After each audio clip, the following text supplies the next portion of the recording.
Hello friend, welcome to modern classes. दोस्तों, आज इस क्लास के अंतर्गत सिटिंग अरेंजमेंट का टाइप थर्ड पढ़ेंगे। इसमें पढ़ेंगे कि लीनियर या कतार में कोई व्यक्ति को बैठाया जाए तो उसमें किस तरह से सिटिंग अरेंजमेंट किया जा सकता है। दोस्तों, इस पर आधारित क्वेश्चन बेहतरीन है, इसको करेंगे।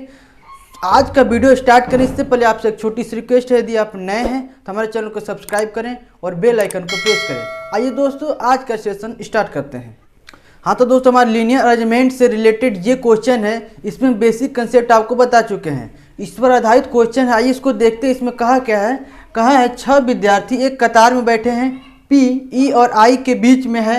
E N के बगल में बैठा है जो कि एकदम बाईं ओर है, और J I के बगल में बैठा है। तो बताएं E के बगल में कौन बैठा है। ये आपको 5 ऑप्शन दिए गए हैं और इनमें से सही ऑप्शन को आपको सेलेक्ट करना है। आइए इसको हल करते हैं। इसमें कहा है 6 विद्यार्थी हैं और कहा है P E और I के बीच में बैठा है। चलिए हम E और I यहाँ है, इसके बीच में हम P को बैठा दिए। इसके बाद कहा है E N के बगल में है। चलिए यहाँ N रखते हैं तो N के बगल में E बैठ गया जो कि एकदम बाईं ओर है। हमारा बायां साइड ये है और बाईं ओर जिसको हम कर दिए, हो गया ना, बाईं ओर जो कि बाईं ओर है, अर्थात N एकदम बाईं ओर है। और फिर आगे बोला है J I के बगल में है। I के बगल में कौन बैठा है? J है। बिल्कुल सिंपल है। तब बताना है कि E के बगल में कौन बैठा है, और E के बगल में कौन बैठा है? N और P। और N और P आपका कौन सा ऑप्शन होगा दोस्तों? ऑप्शन होगा E। देखें ना कितना आसान है। केवल आराम से क्वेश्चन पढ़िए और आपका बहुत ईजिली बनेगा। इसी तरह अरेंजमेंट करना है। आइए इस पर आधारित और भी उदाहरण है, उसको हम देखते हैं। हाँ तो दोस्तों, हमारा उदाहरण है, इसको देख लेते हैं। इसमें किस तरह से क्वेश्चन बना है। इसमें कहा है 6 व्यक्ति P Q R S T और U 2 कतार में आमने सामने खड़े हैं या बैठे हैं। कहने का मतलब कि आमने सामने 3-3 की संख्या, एक साइड में 3 और एक साइड में 3, 2 कतार लगाए हैं और एक दूसरे के आमने सामने खड़े हैं। इसके बाद कहा है कि U R के दाईं ओर दूसरा है। फिर दूसरा हम कहा P कतार के सबसे अंतिम में है, T Q का पड़ोसी है। फिर बोला है R Q के सामने है। कहने का मतलब ये हो गया। तो अब आपसे पूछा है निम्नलिखित में से कौन सा एक कतार सही है। सही कतार आपको बताना है, जो इसमें सही कतार है आपको चूज करना है। आइए हम लोग देखते हैं इसमें क्या सही हो सकता है। अब इसमें कहा है, पहले देखते हैं U R के दाईं ओर दूसरा है। R के दाईं ओर कौन है? U है। U R के दाईं ओर दूसरा है। अगर R यहाँ होगा, उसके दाईं ओर दूसरा, पहला दूसरा यहाँ U होगा। इतना तो क्लियर है। चलिए यहाँ तक हो गया। इसके बाद बोला है P कतार के सबसे अंतिम में है। तो अब देखिए, एक लाइन में 3 व्यक्ति होंगे, ठीक। ये पहला, दूसरा और तीसरा, ये हो गया। और दूसरे लाइन में ये खड़ा है आपका व्यक्ति। अब हमको यहाँ अरेंजमेंट करना, ये तो बैठ गया। फिर कहा है P कतार के अंतिम में है। यहाँ भी हो सकता है, यहाँ भी हो सकता है। पहले इससे के बाद छोड़ते हैं, वो अभी क्लियर नहीं है कहाँ बैठेगा। बोला T Q का पड़ोसी है, तो T Q का पड़ोसी है। अभी यह भी क्लियर नहीं है कहाँ है। यहाँ देखिए बोला है R Q के सामने बैठा है, तो R जो है Q के सामने है, तो अर्थात R के सामने यहाँ Q बैठेगा। यहाँ क्लियर हो गया। और इसके बाद बोला है कि Q T का पड़ोसी है। Q T का, तो यहाँ T हो सकता है ना, इसका पड़ोसी है। और फिर बोला है कि P सबसे लास्ट में, अर्थात यहाँ P बैठा देंगे और जो शेष बैठा आपका यहाँ बैठेगा। इतना क्लियर हो गया। यहाँ होने के बाद अब आपसे देखना है कि ऑप्शन में कौन सा ऑप्शन आपका सही हो रहा है। ऑप्शन देखिए R S U कहाँ है? R S U कहीं है? नहीं है। इसके बाद Q T P कहीं है? Q T P कहीं भी नहीं है। देख रहे हैं, Q के बाद T, इसके बाद P बैठना चाहिए।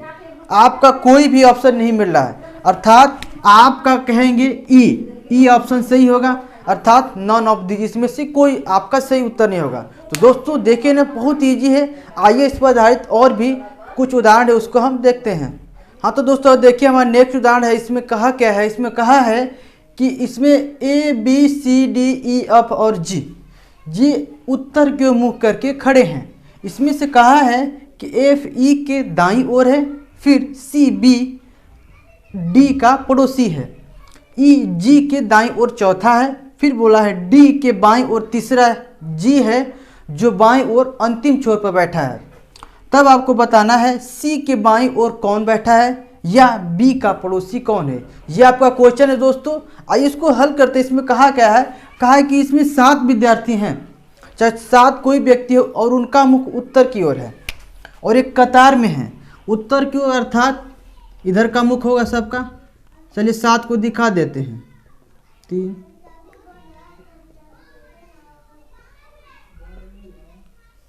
ये 7 को गए, 1 2 3 4 5 6 7 विद्यार्थी हैं। अब आते हैं, कहा एफ ई के दाईं ओर है। चलिए हम मान लेते हैं कि हमको कहीं नहीं मालूम है। चलिए मान लेते हैं कि एफ ई के दाईं ओर है। चलिए यहाँ पर आपका एफ है, ठीक, जो ई के दाईं ओर है। अगर इसको दिखाएंगे नहीं दोस्तों तभी भी आपका हो सकता है, जरूरी नहीं है कि इसको कतार में दिखाएं। चलिए इसको मत दिखाइए, तभी हो सकता है आपको। देखिए इसी तरह की एफ ई के दाईं ओर है, अर्थात ई के दाईं ओर है ना, अर्थात ई के दाईं ओर कौन है, एफ है। क्लियर है, ई के दाईं ओर एफ बैठा। फिर बोला है सी बी और डी का पड़ोसी है। बी और डी के पड़ोसी का मतलब क्या होगा दोस्तों, अगर मान लीजिए अगर सी पड़ोसी होगा बी और डी का, तो बी यहाँ और डी यहाँ दोनों होना चाहिए, या आपका डी यहाँ और बी यहाँ, तब न दोनों का पड़ोसी हो जाएगा। कहने का मतलब ये है कि ये हमारा अभी इसमें क्लियर नहीं कर रहा है कहाँ बैठाएंगे। इसको कोड रूप में हम यही रख देते हैं कि हमारा बी और डी के बीच में सी बैठाना है या पड़ोसी है। फिर बोला है ई जी के दाईं ओर चौथा है। ई व्यक्ति जो है जी के दाईं ओर है, अर्थात इधर जी होगा और चौथा स्थान पर ही आएगा। तो देखिए फिर आगे थोड़ा पढ़ेंगे तो आपको ये भी दिखाई देगा कि डी के दाईं ओर तीसरा जी है जो अंतिम छोर पर बैठा है, अर्थात जी क्या है, इधर बाईं ओर अंतिम छोर पर बैठा है और यहाँ से चौथा स्थान पर, पहला दूसरा तीसरा और ये चौथा स्थान पे, ठीक।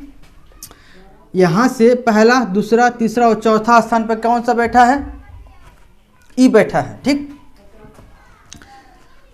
अब देखिए फिर बोला है कि डी के बाईं ओर तीसरा जी है, अर्थात बाईं ओर, अर्थात इधर की बात करेंगे। अगर यहाँ डी रखेंगे और उसके बाईं ओर आएंगे, पहला दूसरा तीसरा स्थान पर जी बैठ गया ना, डी के बाईं ओर पहला दूसरा तीसरा स्थान पर जी बैठाना है और बैठ गया।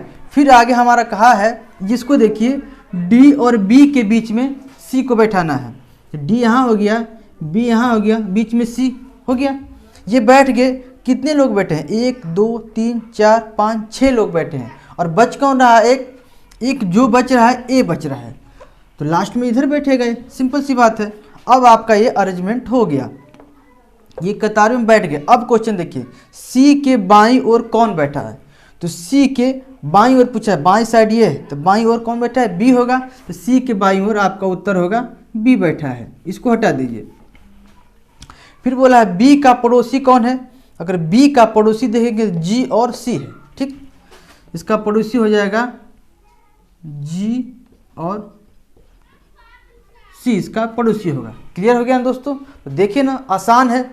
चलिए दोस्तों आज के लिए बस इतना ही लेते हैं और मिलते हैं आपसे अगले वीडियो में। हम दोस्तों आशा करते हैं कि हमारा वीडियो और ये हमारा सीटिंग अरेंजमेंट का पूरा जितना टाइप था आपका क्लियर हो गया, आज से पूरा समझ में आया होगा।